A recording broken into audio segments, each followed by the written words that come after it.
Apple's AI features are almost here. While phone forecasts go down, return to office mandates continue to cause headaches for companies, and the government is annoyed that businesses keep paying ransom to hackers.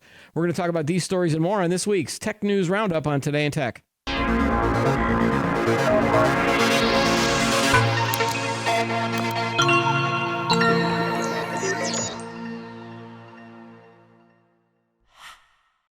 Hi, everybody. Welcome to Today in Tech. I'm Keith Shaw. Joining me as guest co-host this week is RJ Bardsley. He is a partner and co-CEO of Wireside Communications and a tech industry guru. I'm adding new little titles for you, RJ, every week. I love it.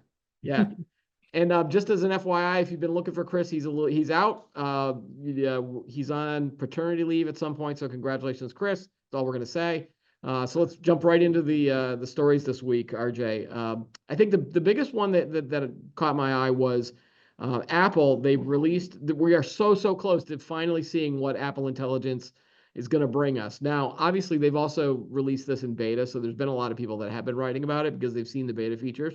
But this also includes ChatGPT integration. So Apple has released a beta version of a slew of Apple Intelligence features, including its long-awaited ChatGPT integration. The company announced its answer to the AI boom this summer, but is slowly rolling out its features to users. Investors are hoping that AI features will spur a wave of iPhone upgrades because the tools are only available on newer devices. Apple Intelligence has been available in previews for developers and early adopters, but the official public release will come very soon. I think you're going to be seeing this on a Tuesday, so I think they're going to include it next week on a Wednesday, hopefully, but maybe on a Thursday. I'm not exactly sure when this new software update. It's going to be part of the official iOS 18.1 release. This is also included. They also included a beta version of iOS 18.2 for software developers. Apple developer betas typically go through about a cycle of weeks before they are released to the public. So the preview included with iOS 18.2 includes some new abilities, including that Genmoji, which is their Apple image generator for new emojis, Image Playground, Apple AI's image generator, Image Wand, a feature that lets users remove objects or distractions from photos, and integration with OpenAI's ChatGPT. However, I think the feature that most people want is this Siri integration, which would allow Siri to take actions inside of apps, is not included in this update. So it's expected soon. So should we be excited about this, RJ, or just is like, okay, because none of these features at the moment really excite me, mainly because I'm on an iPhone 13, and so I haven't made that jump yet. But what do you think this means for the end user community and those Apple fans? Yeah, it's funny because as a Samsung user, you're not even in the Apple ecosystem. Oh no. I mean, I'm a Mac user. I love Macs. Yeah. But if you just read this list, it reads like a catch-up list, right? Like, aren't these things kind of already out there for other phones? And yep, they are. The thing is though that with Apple, it's always the experience. The experience is just smoother, better, crisper a lot of the time, right? So I think reading this, you kind of feel a little ho-hum, but seeing it, I think, is what will make the difference. Right. And again, you've got such a big chunk of the world that have iPhones. Yeah. I think, again, don't quote me on the percentages, but it's 60 to 70 to maybe even more percent of the smartphone market belongs to Apple. So for, unless an Android user, you're not experiencing these things yet. So it will be new to them. And I know that sounds like a cop-out from the Apple side of things. But maybe there's some things that those users can do that might surprise us. Because I mean, have you been, obviously if you have probably these features on your phone, have you been using them a lot since you've gotten the phone? I'll be honest with you. Yeah. I don't use them a ton, right? Like for me, AI has been really great for research and for editing and stuff like that. Do I use the magic wand or the equivalent to the magic wand on photos? Yeah, every so often, but I don't know. I think if anybody's going to make this amazing, it's going to be Apple. Right. And again, the emojis where you can do the custom made Genmoji thing or whatever they want to call it. That doesn't appeal to me only because I'm just an old fogey, and I barely just got into the whole stickers thing with one of the recent releases. I barely use more than 5 emojis. The other day I was looking for an emoji and I looked at my little keyboard, and there's like 3,000 little emojis I could pick from. I was like, when did I get all of these things? And so, and then I still went with, the thumbs up or the happy face. Those are like my two go-to emojis, or pizza. I've been using pizza a lot more lately. I do like, what do you use the pizza emoji for? Like, what's that? What Oh, expression does that we convey? have a group chat with a bunch of guys that play D&D every week, and Mhm. we rotate who buys the pizza. So it's always like who's on pizza duty. Instead of spelling out pizza, we just go with the emoji. So Nice. and then there's one person who has an Android phone, so it's we get the green bubble, and and then we all look down on him. Apple has succeeded then. It is a little disappointing that this whole Siri integration. I think that's what everybody wants it for, to Mhm. see if Siri can utilize like the early days of Gen AI. That's what everybody wanted was, hey, maybe this will make Amazon Alexa or Siri a lot better than what we've gotten. And the fact that they're not releasing it makes me think that Apple is not happy with that integration yet. So, Yeah. um, I felt the same thing when I read that, but you know what the most interesting thing of this was to me, this article, was the whole bit about releasing it to software developers. Because do you remember way back in the day, like 2008, when they released the first iPhone, and there was sort of, they'd show it, and there was like the only app they had on there was like YouTube, and it was kind of hard to see what it was. yeah, And like the explosion of the iPhone that made it so cool was everything that the developer community brought to it. And I right. kind of wonder, like I was reading this and I was like, oh my gosh, I bet that's sort of like that is the key, right? The developer. Oh, that's so are you saying that maybe they want to allow software developers to see the integration so that they'll develop better apps with Siri? Yeah, That's a yeah. that's a cool thought. I think maybe they are doing it that way. Um, Tied in, and I know that this wasn't on our list, but you did see how there was a lot of discussion for the Vision Pro where they were not able to get software developer support for the Vision Pro. Mm, And so, maybe that allure is gone from Apple. Like maybe they're trying to be like, okay, we understand that maybe we can't make the best app for this, but let's have you do it. And maybe that'll make people excited. yeah, yeah. Because is there integration on your phone for, a smart assistant type of thing? I mean, Google has one, right? Yeah, Gemini. There is one. So Okay. But um no, no, if you had a Google smart speaker, you would have something like an Alexa or a Siri, right? yeah, yeah, it's I think creatively it's called named like Hey Hey Google, Google. right? Yeah. Oh, and there it goes. There it goes. You need to change. You can change the code word, can't you? I don't You probably know. haven't. We'll Okay. probably get into that. Right. But have they integrated that part with Gen AI yet? I don't You know, I don't think so. okay.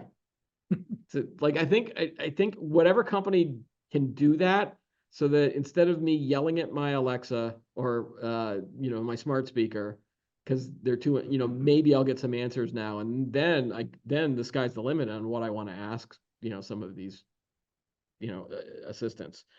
So there's a second Apple story that I want to talk about too. This was another story on CNBC where Apple shares actually fell a little bit last week after industry supply chain analyst Ming-Chi Kuo said the company has cut orders for the iPhone 16 by about 10 million units for the fourth quarter this year and the first half of 25. And when I first saw that, and of course the headline, cut iPhone 16 orders by 10 million units. That was like, oh my God, the sky's falling. And maybe that's what a lot of investors thought. But the analyst said most of the cuts affect the regular iPhone 16 instead of iPhone 16 Pro models, which have the nicer displays and better cameras and have been more popular with consumers.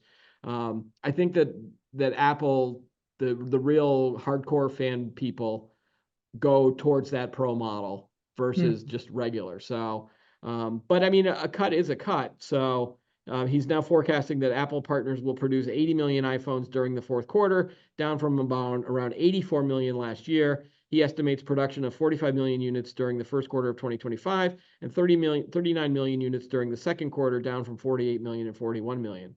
And this is a quote: iPhone revenues are expected to come under pressure in the first half of 25 due to a year-over-year shipment decline and less favorable product mix due to the launch of SE4. He said, referring to the iPhone SE4 phone, which he expects Apple's to ship in December. The iPhone SE models are usually the most affordable in its lineup, but does not refresh them annually. I believe that Apple is best positioned to succeed in on-device AI, and I am confident about the long-term potential for Apple Intelligence to become a popular paid service.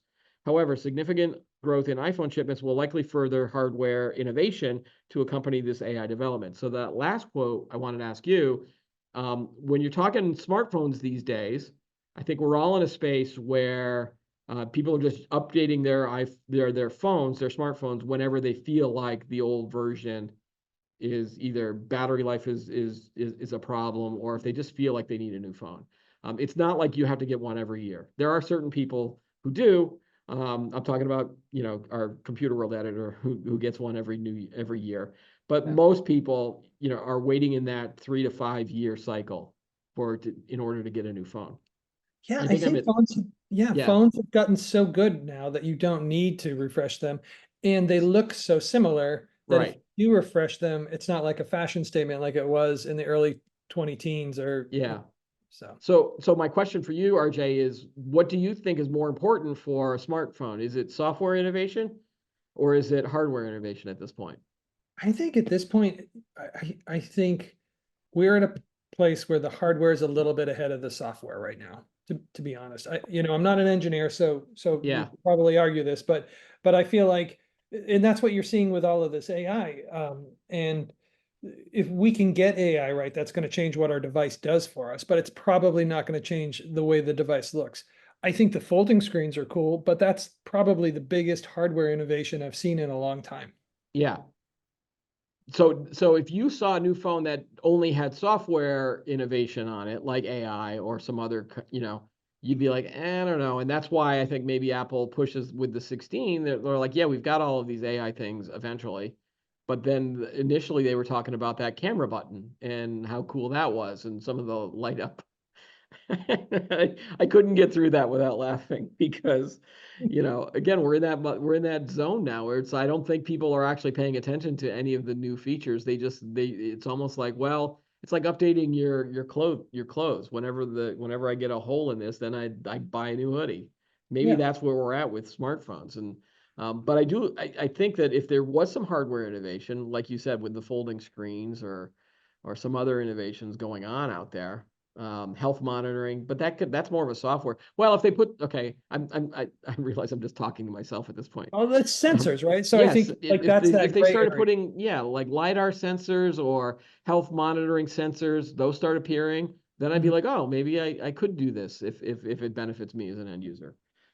Interesting. So are you concerned about the drop in the number of orders, or do you think You it's know, it's there's a couple of things that really that made me think in that article, and I wanted to know how much the pros were going to go up. Like, were the pros, the Apple Pros, uh, staying the same, or were they increasing the number that they were going to manufacture this quarter while they were decreasing the standard?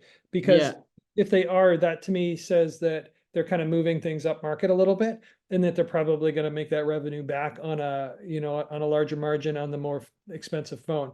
I think, but I think anytime you have a cut in shipments like that, if it's just across the board, that is something to worry about. That's yeah.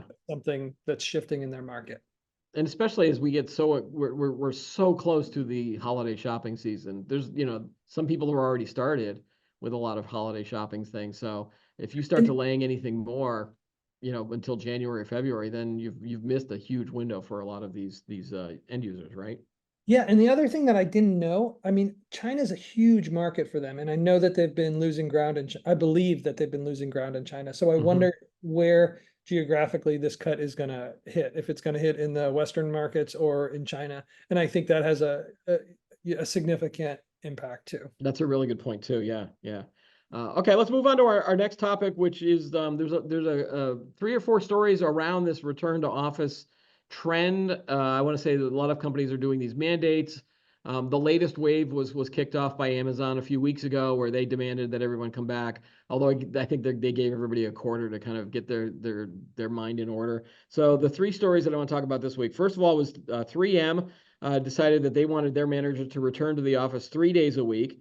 Their new CEO is asking managers to return working in the office, pulling back from his predecessor's remote-friendly policy that was, quote, rooted in flexibility and trust. The industrial conglomerate has about 85,000 employees worldwide and will expect but not require those at the director level and above to come into an office Tuesday through Thursday. Those days are described as, quote, collaboration days. The new rules take effect next month at the company's Minnesota headquarters for employees who live within 50 miles of the office. The policy will expand globally over time in line with local labor laws, according to the company. Desk-based workers at the company for the past 3 years were allowed to work remotely for the most part in consultation with their managers under a policy that was dubbed Work Your Way. But then Bill Brown took over as chief executive in May after a turbulent period of sluggish growth and litigation resulting from combat earplugs and forever chemicals. He said that reinvigorating the 3M innovation machine is a key priority. All right, that's story one. I'm going to read all of these and then we can unpack all of these different stories. The second story I wanted to bring up was Walmart, and this is actually Sam's Club, but their relocation mandate sent a Sam's Club executive like rushing for the exit. So it's been months since Walmart said it would require corporate employees to relocate its headquarters in Arkansas or risk losing their jobs, but that decision is now pushing some executives to resign. That's been the case for Cheryl Inoa, the chief technology officer at Walmart-owned Sam's Club, who said she is leaving her position after almost 5 years because she doesn't want to relocate to the retail giant's home base in Bentonville, Arkansas. And this was confirmed to courts in an email. So now we have executives that are leaving because of these return to office mandates. And the third story I want to bring up, if Dennis, if you can bring up the Ericsson Computer World story. Ericsson recently tightened its policy for office attendance, but the decision was taken too quickly, according to union officials, which has been forcing some staff to take meetings in the toilets. Okay, so let's basically they demanded that people come back, but then because they had made office space cuts, so they realized that if you had a big office and you didn't have everybody coming in, you could reduce the number of people, like the number of desks you have, or reduce the office space size. Something similar is happening here, but we just can't get some other people to sublet. So there's a lot of companies that can't get other people to sublet. So I guess they then demanded that 60% of the office come in, but there's not enough tables and chairs and seats and office and cubicles. So this is a quote from this story, which I love, which is now, quote, if you've been commuting for several hours, you want an adequate workplace. We're supposed to be inside 60% of the time, but there are only seats for 50% of the staff. So you have to puzzle. In some places, there's a lot of space left, in others not. Yesterday, for example, 2 of my colleagues sat in the toilet and took meetings because there was no room. Others go out and get in the car. So now they're doing meetings in the parking lot. I think if you're a company that wants to do this return to office mandate, you have to make sure that you have enough seats for the people that are coming in, correct? I think that has got to be sort of like your foundation, right? Like, can we handle this? Do we have enough space? Yeah. All right. So as you look at those 3 stories, I have a theory, which, but I want to hear if you have any theories on why we're seeing this wave of stories once again about this return to office mandate. I think it's a hard one, right? Because I think the hiring market has changed a whole lot, right? Like I think 2-3 years ago, companies were clamoring to hire whomever they could. You saw a huge wage inflation spike. Right.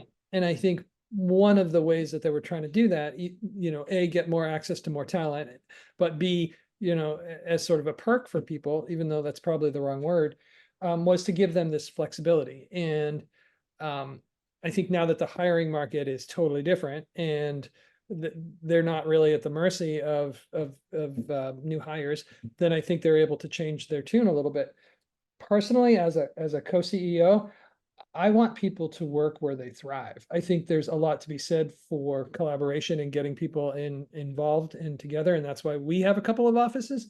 Right. But if somebody is gonna, if they're writing or working on a plan or doing research, they can do that from their home. They can do that from the beach, just as long as the job's done well. But I think it's dependent on the industry too. Yeah. There's always been depending on what your industry you're in and then the culture of the staff and whether you want collaboration or individuals to work on their own. That's a big decision. The reason I thought that there was all of these return to office mandates initially was this office space dilemma. I think you had a lot of executives that were coming into the headquarters and just walking around the offices and seeing empty cubes, empty offices. You know, if you had 100 people and you only saw 5 in the office that day, you're like, hey, what's going on? And, you know, you could see that there's, you know, and it wasn't necessarily the lack of collaboration, because obviously there's still collaboration that goes on with Zoom. It's just not the same though. But I think they saw dollar signs more than anything else. They start seeing like, wait, we paid for all of, you know, we've got all of this, these monitors that are sitting there doing nothing. We've got all of this, like they see the rent payments. It's like, why would you pay rent for something that's not being occupied by a majority of your staff? So I always felt like that was the main reason. That was we're not going to say this quiet part out loud, but we're losing a lot of money by not having people in these offices. So I thought maybe that was the push. And then they used the soft answer of, oh, you know, it's more collaboration. It's you know, it's better for these younger employees that need mentorship and all this other stuff. But now I'm starting to think, and this was a line that was in that first story, which said that you know, they had the new CEO. He took over after a turbulent period of sluggish growth and litigation resulting from, you know, some of these issues. So this crisis perhaps, and the lack of revenue growth could be one of the reasons that might be pushing some of these other companies or other companies to think about return to office. And again, depending on how you measure productivity at your company too, maybe internally a lot of these companies are seeing productivity numbers that have, you know, not, you know, maybe you had a burst of productivity in the start, but now you're starting to see that kind of slow down and you're at productivity levels that are either at the same or lower than maybe pre-pandemic. Yeah. Is that wacky? Is that a wacky theory that I have, or is there No, something to that? you know, I don't have any numbers to back that up, but I feel like Yeah, that could neither be do I. I mean, this is just a speculation theory on my part. and I think, you know, there's this old wisdom, I don't know where it comes from, but you know, any time you make a change, you get a burst in productivity. Right. You know, you move people from cubes to offices, you get a burst of productivity, but then it fades. You move them back to cubes, you get more productivity, then it fades. So this could just be that change is gonna ignite things. But you know, you're taking away, you make people commute, you're taking away like anywhere from 30 to, you know, 120 minutes of productivity time a day. So Right. I don't know. Plus that weighs down. I mean, you know, for the days that I'm here, it's an hour in and an hour out. And by the time, you know, I get home sometimes and my kids like ask me like, Dad, why are you so grumpy? I was like, because I just drove an hour home in traffic that was stop and go. I mean, if it was an hour home without any traffic flow, I'd be fine. But that's still an hour out of your day. It is, but you know, I supplement that with listening to podcasts and the radio or you know, music. Um, it's not as bad. It's more about the start stop, sit in traffic, wonder why all of the other Massachusetts drivers are horrible. You know, I start talking in my head, going, "Oh Wait, are God, you the one good driver in I Massachusetts? am the. Looking That's for right, you. RJ. You finally found the one good driver in Massachusetts." Because I grew up in upstate New York where we learned how to drive correctly. I will die on that hill. Oh boy. And now you just made me lose my train of thought. So anyway, that's going to continue. I'm sure we're going to be talking about that as the second part with you know, Walmart should not be surprised that someone, you know, quit because of this policy. It is interesting that it's at that senior level, that is a CTO. And then that she publicly actually said is because she doesn't want to move to Bentonville, Arkansas. I know that that's a good area of Arkansas, but you know, another thing that I noticed was that, you know, companies now at that senior level, it used to be that if you got hired as a new CEO or a new president or you know, something at that level, you would move to wherever the company headquarters was. Yeah. And then you would run your staff around that. But I'm seeing that they're being allowed to have the same remote policy that everybody else has. Well, And I find that a little odd too. did you follow the story of the new CEO over at Boeing, Kelly Opbergers or whatever his name? I know I'm not pronouncing it right, but That was a big story. I think it was in the Journal not too long ago about him because he did that. He moved out to Washington and he, Yep. set up his office in the with manufacturing, and he just did that. Where the guy he replaced wasn't. He ran the company remotely from his cabin in New Hampshire and yada yada yada. So it's interesting because they're saying that this guy's a lot more in touch, and there's a lot of hope that he can sort of turn things around for the company. The one I heard was, I think it was the new head of Starbucks who came from Chipotle, Mm. and he didn't move to Seattle. He lives in Newport Beach, California, and they gave him a private jet so that he could fly to Seattle to be in the office when he wants to be. But then they're also building him an office right near his house, or and that got like some of the. I don't know if it was. I think it was Chipotle, Starbucks, or I think there was it was the Seattle-based company. I don't think that's the Boeing one though, right? I think that's a separate No, I story. think that's a Yeah. different, but I think that you should talk to your folks because I think that, you could get that private jet to get into work. It would relieve a lot of traffic. I have asked about the chopper that would go from the roof of this building to my house, and people have just rolled their eyes at me. Yeah.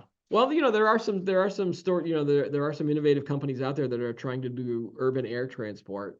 The Mm. FAA is getting closer and closer to allowing these electric VTOL, vertical takeoff and landing devices, and some of them are unmanned. So that is heading towards, especially, but what they're going to do that in? They're going to do that in New York City, Los Angeles. Those are the first two big markets. It eventually might come to Boston, but it's not going to be at this headquarters. If someone would just invent the transporter from Star Trek, all of my problems would be solved, and then I I have know, right? a 30-second commute. Yeah. All right, moving on. There's an interesting story in the ransomware space that I wanted your opinion on, RJ. So the government is getting fed up with ransomware payments, fueling endless cycle of cyber attacks. With ransomware attacks surging and 2024 on track to be one of the worst years on record, U.S. officials are seeking ways to counter the threat. In some cases, urging a new approach to ransom payments. Ann Neuberger, U.S. Deputy National Security Advisor for Cyber and Emerging Technologies, wrote in a recent Financial Times opinion piece that insurance policies, especially those that cover ransomware payment reimbursements, are fueling the very same criminal ecosystems they seek to mitigate. Quote, "This is a troubling practice that must end," she wrote, advocating for stricter cybersecurity requirements as a condition for coverage to discourage ransom payments. So let's see here. According to the latest report, by mid-2024, more than 2,300 incidents have already been recorded in terms of ransomware. Nearly half of them are targeting U.S. organizations, suggesting that 2024 could exceed the 4,506 attacks that was recorded globally in 2023. Again, and we've talked about this on the show too, we noticed that there were a lot more of these high-profile hacks that were being paid. The ransoms were being paid. The federal government has said, please don't pay ransomware. Don't do the ransom. I think the B2B media industry has always said, to not pay the ransoms, but the better course of action is to make sure that the ransomware attack doesn't happen in the first place. Shore up your cybersecurity infrastructure, make sure your employees are trained so that you don't have to then make that decision. But there are companies that will get hit still. And I think that most people in the security space that we talk to say nothing is ever 100% secure. So what I wanted to ask you, RJ, was that have you advised any clients that you might have from a crisis PR standpoint about this decision, or do you generally leave it up to the IT security space? Because if they would you be involved in having to explain or take a PR thing if they paid a ransom versus not paying the ransom? Yeah, so I have done a lot of crisis work, none on this specifically. Okay. But what I will tell you is that we do work with a couple of companies, one in particular where this is their specialty. They go in and they help companies negotiate when they're been taken over. And there's a whole playlist. It's a strategy, and they know what they're doing, and it's almost like hostage negotiation. And it's super impressive. I don't even pretend to know what they're doing, and how they go about it, but it's as much psychology as it is technology, and it's incredible. I think the the insurance industry is another ball of Well, wax. yeah. Yeah. Just the fact that now that insurance companies are offering ransomware protection feels like that's another push for just pay the ransom and we'll get, it's almost like the shoplifting thing in the retail space. There's a lot of discussion about, well, we're okay with a certain amount of loss through shoplifting because we know that the insurance company will pay the claim, but on the other hand, it still drives the cost up. So, Yeah. is an insurance payment going to then drive the cost up of ransomware insurance? And then we're going to have to like take that cost and pass it along to the consumer at some point or customers.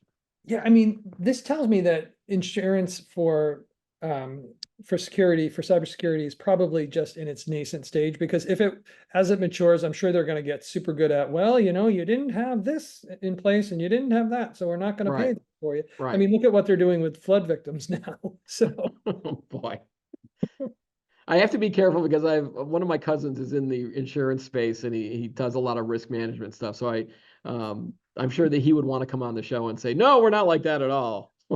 So, Yeah, I mean, they're tightening down, so I would not surprise me at all if you saw in the coming years like a stricter and stricter set of guidelines that you need to adhere to, not because the government's saying it, but because your insurance agency or provider is making sure you do it.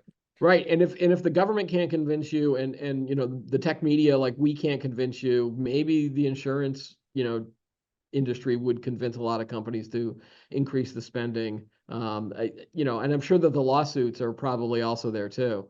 Right. Data breach lawsuits. I don't know how much added cost that happens too, but again, it feels like the best course of action. But the best course of action would be to not get ransomware in the first place. Yeah. But those decisions are still tough for a lot of executives because the data that they'll either you're shutting down complete systems, and if you're a hospital you need to get those systems back up and running. So Mhm. and I think that the same thing with the MGM resorts hack. Like you had people that couldn't check into hotels. You had they were using pencil and paper to get people checked in, and then all of their systems were tied, like payouts are all connected digitally, and they were afraid that those things were going to get messed up. So at some point there was a decision made, hey, we gotta get these systems back under our control. Yeah. There was another interesting part. I don't know if it was this story or part of another story that I was doing for research, saying that a lot of the ransomware groups are no longer encrypting the data, or they're no longer there's something. Oh, they're not shutting down access.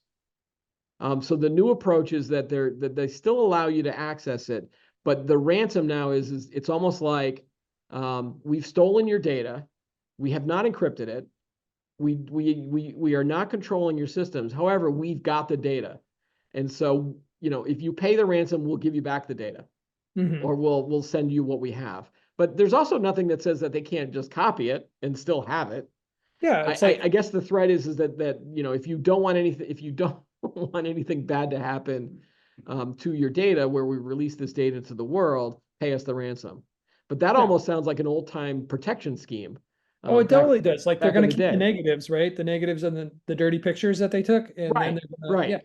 Or pay us $1,000 and we won't beat you up, or you won't get beaten up. It's a protection scam. But the people doing the beating up are the people that are getting the money from it. Yeah. Oh, okay. Anyway, I still don't. I guess I would recommend not paying it, but I understand why a lot of the companies now are paying it. So my position has changed, and I just hope that like I'm not involved in having to make that decision. So Oh, I know that, yeah. me too. But quick question for you on that. So, you'd think about other industries where there's insurance, so automotive and healthcare, where the government has mandated, to some extent in different states, but they've mandated that everybody have insurance. Do you see a world in a decade or so where like California mandates that anybody doing business in a technology sphere has to have this kind of insurance, and that makes the pool bigger and more economical? I don't know, just Could throwing it out. be. Yeah, I wouldn't be surprised if California did it. Or, especially for a lot of these but yeah, m- maybe we will see a world where that kind of stuff is mandated, but mandates in general don't go over well with a lot of people in the US. Right. Um, having lived through the healthcare mandates in Massachusetts, I think there was a lot of debate about let me decide whether or not I want health insurance or not. So, all right. Yeah, the insurance world. I'm gonna probably have to have some guests on them to talk about the ransomware insurance. All right, one more. This is a fun one, which I'm calling forced fun. There was a story in the Wall Street Journal this week that was talking about business travel that has come back, and now they're discovering another issue, and it's a split between employees who love karaoke and pickleball and those who very much don't. Conferences and corporate retreats are back, and with them there are the heaping side of scheduled fun. If you scan the lineup for your next conference, beyond the usual happy hours and golf outings, there's now karaoke, pickleball, yoga, casino night, guided hikes, and yes, lazy river races. This has reinvigorated the age-old debate for attendees. Just how all business are you? Are these conference extras a priceless chance to meet a prospective client or new employer outside the hotel ballroom, or is it cringy forced fun that could even land you in the HR office or urgent care? It's a really, really fascinating story. I also think that there might be a generational thing going on here too. There was talk about all of these different things. First of all, I've never played pickleball, and I doubt that I will play it for a while. Maybe at some point. But I've been to events. It's been a long, long time since I've traveled for work. This was pre-pandemic. I would go to these events, and you would see some of these at some of these events where it's, the 5K before the conference starts or the golf outing the day before. Usually once the conference opened, those types of events waned. And then most of the after program, like at 5 or 6, then you get a happy hour and then you drink and you go to a restaurant. And that's where the real business gets done at these things. How much traveling have you done at some of these events, RJ? And are you seeing this trend as well? Or more of these more forced fun type of events.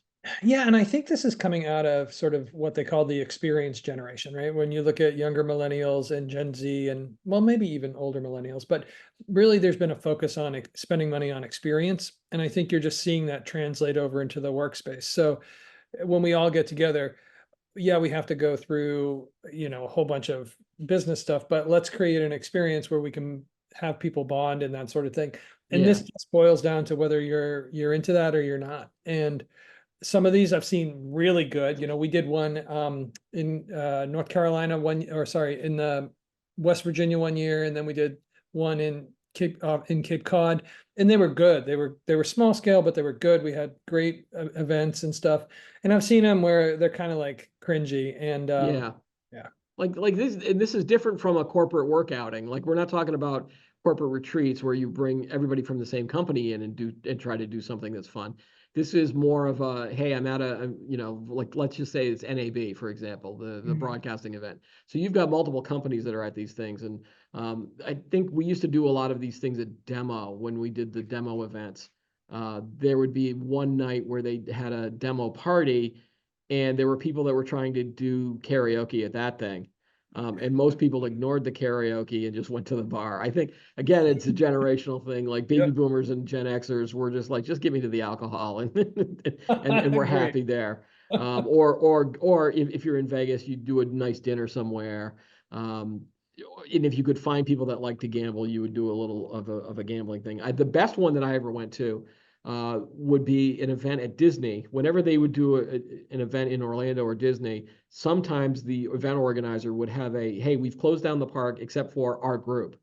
And then you get to go on all of the rides as many times as you want. And that was a thrill for me. I never got invited to anything like that. Oh, that was the best. Cool. Yeah. It was the best. If you ever get invited to a thing where they close down the park or like they shuffle the normal people out of the park, and then it's just for, sometimes they don't have all the rides. They only have select rides, but like that was a chance for me to ride Space Mountain like 6 or 7 different times, or the Hollywood Studios, and I think you could do like the Twilight Zone ride, 6 or 7 times too. But that's me. I mean, I really like theme parks back in the day, so I'm okay with that. But I think as event costs go down, you then kind of go, okay, well, we can't do these big expensive ones anymore. And then you say, like, okay, I guess we'll just have a party at the bar, or we'll have some alcohol in the lobby. It's like, okay, that's still okay. It's when they go from open bar to cash bar, then you're like, that's it, I'm out of here. Yeah. Yeah, and I think there's room for both, right? Like if you're meeting people and closing business, sometimes you just want that bar, right? Like you Yeah. just want to be able to have the conversation and have that conversation be the star of the event, right? But also when you meet somebody and you do something, whether it's mini golf or a hike or a run, I've been a runner all my life, and there's a lot of meetings we would do back in the day Yeah. for a run and with clients too. But But I mean, would you, were you on the sales side of things at all, RJ, or is that more other people, would do this? Like you can't do a sales meeting while you're in the middle of a 5K, right? So I've been in the client side my whole career, so I don't Yeah. know that I've been a salesperson, but I've definitely been heavy client work. And yeah, I mean, if you have a client who's a runner, it's not like you're going to go out and go through a PowerPoint, but you go for a run and you do talk about stuff, you talk about strategy, and you have to be really careful there because you can't be either really a whole lot better than or a whole lot worse than your client. I had one client at John Deere, and she was like this ultra fast marathoner, and it was embarrassing because I couldn't even keep up with her. So, that Yeah. only happened once, but I wonder if the rule for sales, if you're trying to make a sales call, maybe you're playing golf, and you're a really good golfer, you have to be equal to the level of the client that you're trying to woo, right? yeah, So it's yeah, probably the same thing with a 5K. Don't beat them too much. right. Don't beat them too much, and don't be so much slower than them that you can't talk to them. That would be me, unfortunately. I think I would be like, okay, the lazy river race is an interesting part too. That was also covered in the story. It's like, do you want to be seen by your colleagues, in a bathing suit? Like that's another issue that I think is really weird, right? So I worked for this woman, Mary Jean Lozier. She ran part of the Weber Group and then Race Point for years. She started Race Point, and her rule of thumb was we are not doing anything that you'll see somebody in their bathing Right, suit. It's right, hard right. and fast. So yeah, I would probably have a problem with those types of things. You don't want to get HR on your back as well. So No, whether it's on a plus, lazy river or not. So yeah. So let us know what you think about Force Fun if you're watching the show. Like, are you seeing these events more and more? RJ, I think we're out of time. So again, thanks again for joining us, and we'll see you for one more week. We got you for one more week, and we're recording it on Halloween, but you do not have to dress up. So I'm just letting you know that in advance. all right. Thanks, Keith. All right, thanks again. That's all the time we have for today's episode. Be sure to like the video, subscribe to the channel, and add any thoughts you have below. Join us every week for new episodes of Today in Tech. I'm Keith Shaw. Thanks for watching.